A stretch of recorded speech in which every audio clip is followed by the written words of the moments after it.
dia, meus amigos, minhas amigas, meus irmãos e irmãs em Cristo, ou todos aqueles que nos escutam, que nos ouvem todas as noites no Evangelho do Centro Espírita Cearense. Abracemos mais uma vez a noite de hoje, permitindo Deus que ela seja uma noite agradável de muito aprendizado e de muita luz no nosso caminho. Iniciaremos nossa mensagem que vai nos trazer uma reflexão sobre como estamos vivendo no mundo. É uma mensagem da obra Atalaia Cristã, pelo Espírito Francisco de Paula Vito e psicografia de Raul Teixeira. Diz o seguinte: no mundo, muita gente deixa sua liberdade para ser escravo moral na vida. Muitos se deixam escravizar por dinheiro, excessos de comida, pelas drogas, pela lubricidade, pela ladroagem, pela mentira, pela dipsomania, pelo ciúme, pela inveja. Tudo isso são meios de praticar a perversão e de corromper. Tu, que tens contato mais a miúde com Cristo, não te deixes enganar com as modas terrestres, com a corrupção que levam milhões de almas ao precipício, ao abismo. Modas essas que alardeiam liberdade. Tudo são ostentações que não têm estabilidade nenhuma. Escravos da corrupção que engana, promessas de liberdade. Nunca te deixes embair pelos homens que são escravos dos vícios. Se os vícios os venceram, tu estás com a alma tranquila, respeitando-os em oração. Todavia, o teu roteiro é outro, é o roteiro de Jesus Cristo, o roteiro da liberdade. Que liberdade? De verdade, liberdade de consciência, liberdade dos estímulos do bem, liberdade dos valores morais, liberdade das atitudes fraternais, liberdade da sabedoria, liberdade da crença em Deus. Esse conjunto, ao tempo do Cristo, os homens não o teriam podido compreender, motivo porque ele reservou para outros tempos o fazê-lo conhecido.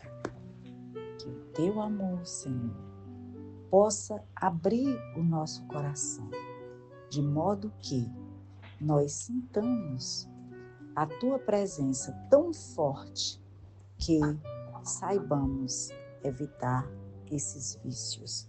Que a paz do Cristo também nos envolva e nos ilumine, trazendo para todos os sofredores da terra a certeza de que a vida continua e de que o sofrimento é uma bênção para todos nós.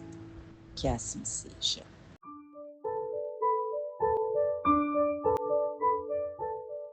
Leitura do capítulo 5, Bem-aventurados os aflitos. Item 29. Sacrifício da própria vida. Aquele que se acha desgostoso da vida, mas que não quer extingui-la por suas próprias mãos, será culpado se procurar a morte no campo de batalha com o propósito de tornar útil sua morte? Que o homem se mate ele próprio, ou faça que outrem o mate. Seu propósito é sempre cortar o fio da existência. Há, por conseguinte, suicídio intencional, se não de fato. É ilusória a ideia de que sua morte servirá para alguma coisa. Isso não passa de pretexto para colorir o ato e escusá-lo aos seus próprios olhos. Se ele desejasse seriamente servir ao seu país, cuidaria de viver para defendê-lo. Não procuraria morrer, pois que, morto, de nada mais lhe serviria. O verdadeiro devotamento consiste em não temer a morte quando se trate de ser útil, em afrontar o perigo, em fazer de antemão e sem pesar o sacrifício da vida se for necessário, mas buscar a morte com premeditada intenção, expondo-se a um perigo, ainda que para prestar serviço, anula o mérito da ação. São Luís, Paris, 1860. Olá, amigos. Vamos agora à reflexão da nossa leitura do Evangelho de hoje. E o texto aborda uma questão delicada.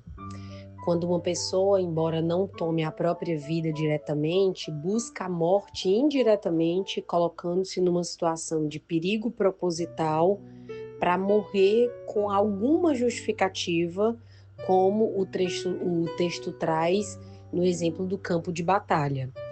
A resposta do Espírito São Luís, em 1860, é firme e, ao mesmo tempo, pedagógica e traz duas ideias centrais para a gente pensar: o valor da vida e a responsabilidade sobre a vida e o engano da morte útil. Segundo os ensinamentos, a vida é um bem concedido por Deus, não apenas um bem individual, mas um instrumento de crescimento, prova, expiação e oportunidade. Por isso mesmo que o indivíduo, estando ainda cansado, desgostoso, aflito ou desanimado, não lhe é concedido o direito de abreviar por conta própria o tempo que ainda necessita para evoluir. Já a ideia de que a morte é útil, o engano da morte útil, como no campo de batalha, São Luís nos traz. É ilusória a ideia de que sua morte servirá para alguma coisa. Isso não passa de um pretexto. E esse trecho convida a gente a refletir sobre os momentos em que a dor emocional leva alguém a acreditar que vale mais morto do que vivo. Seja para sua família, para sua pátria, para sua empresa, para sua comunidade, para os seus amigos, enfim. Mas a espiritualidade é bem clara. A verdadeira utilidade está em viver e não em morrer. É vivendo que servimos aos outros e a si, é permanecendo no esforço diário, encarnado nessa existência que a gente ajuda e se ajuda. Então a morte buscada não cumpre nenhum propósito real, porque o espírito, libertado prematuramente pela própria decisão, carrega consigo as mesmas dores, os mesmos conflitos e ainda a responsabilidade da fuga. Então, deixo aqui, ao final, algumas reformulações internas para a gente carregar durante a semana. Valorizar a vida como um compromisso sagrado, reconhecer que fugir do sofrimento não é solução, entender que o verdadeiro amor e coragem se manifesta na continuação e não na desistência, perceber que Deus vê as intenções reais, não as justificativas externas, e assumir que nossos desafios têm propósito e que nossa permanência no mundo importa sim. Acima de tudo, pensemos que os heróis verdadeiros são os que permanecem firmes quando seria mais fácil desistir. Espero que essas reflexões ganhem morada nos nossos corações e que passemos a pensar com mais amor, mais caridade e mais força e persistência sobre os enfrentamentos das nossas aflições.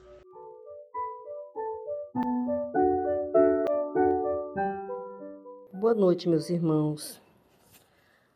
Deus, nosso Pai, que sois todo poder e bondade, dai força àquele que passa pela provação, dai luz àquele que procura a verdade, ponde no coração do homem a compaixão e a caridade.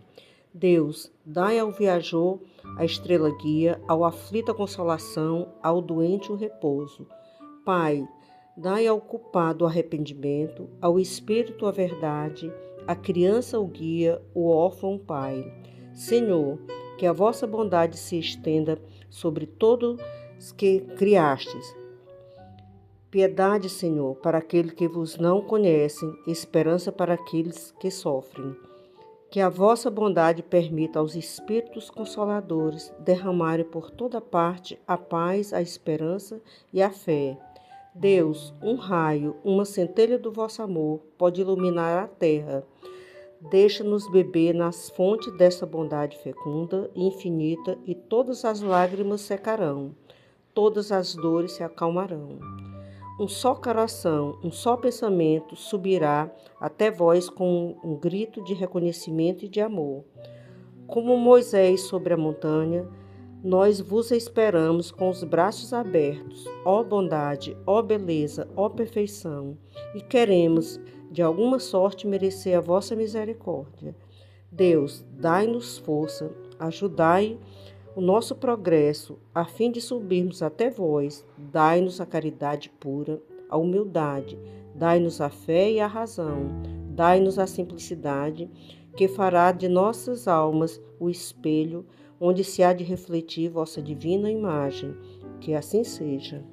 E após essa mensagem que nos fortalece o espírito, nos encoraja, uma súplica verdadeira, que nós possamos também, nesta noite de hoje, receber das mãos do Senhor todos os elementos ou nutrientes que a água necessita, para que ao ingerirmos, ela sirva para nós como remédio, como bálsamo, como socorro para as nossas células, para os nossos centros de forças, para o nosso perispírito e para o nosso corpo físico. Que a noite seja de paz, seja de amor e seja de luz, com Cristo Jesus.